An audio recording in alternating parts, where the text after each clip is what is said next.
Hey y'all, welcome back to Proficiency in Play. My name's Pip, your Dungeon Master. And today I have a guest with me. This is Taylor, who plays Rhialla in our podcasted game. Hey guys. I'm just going to sit down with her and ask her a few questions so you guys can get the scoop on why our players decided to play the characters they did and the ins and outs and intricacies of how they see their players towards the beginning of the campaign. And then we'll just kind of follow along as their players change and grow throughout the story. Also gives you a good chance to put a name with the voice that you hear every single week. So here she is.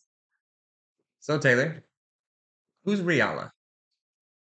So Rhialla came about after we had all kind of sat and discussed who we were going to play. And I was like, you know what? I think I'll be the younger sister. I think I'll be that annoying, always up in their business, wanting to know what they're doing, Yeah, kind of just your younger sibling. yeah, that's really cool. What'd she look like? She's got medium build, kind of tannish skin, luminescent orange freckles across her cheeks and nose, luminescent orange eyes, braided silver hair that goes down about mid back. All right, all right. And if you guys need a reminder, Rhialla is an Aasimar, kind of angelic bloodline creature. Um, so yeah, that's why some of the luminescent features. Awesome. If you had to describe how Rhialla was in one or two sentences, what would you want people to know about her? Best way to describe it, I guess, she's curious and she really wants to get further into how things are. Sure. Okay. Experience things for herself. Awesome. So how does being a rogue play into that? I think that's a pretty obvious question for most of our listeners, but we'll break that down a little bit. How it plays into it. Or just why? Why rogue?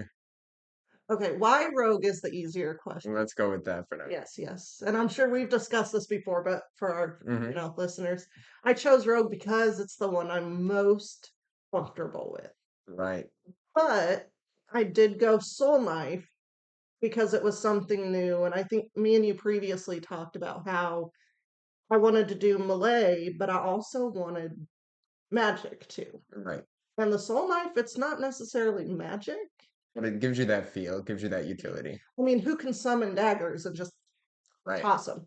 Exactly, exactly. So Taylor was new to D&D when I met her.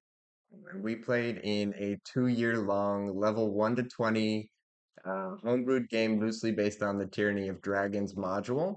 And she played a rogue in that. And I thought she was going to branch out, but she decided that she liked the rogue and it was comfortable for her to play. So we got another rogue, though a pretty different rogue than your last character.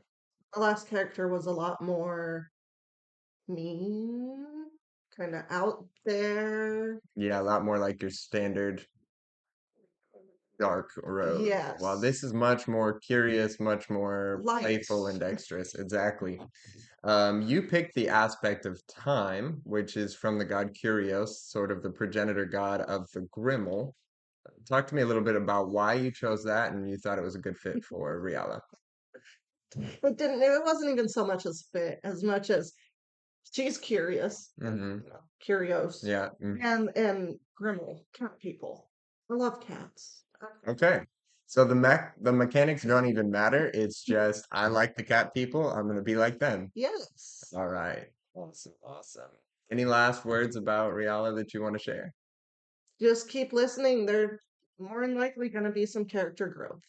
Yes, a great thing about doing these character spotlights early is that you guys will get to see how our characters change and evolve from our initial idea of the character to how the world changes them and how they change the world. And that's a really cool part of D&D.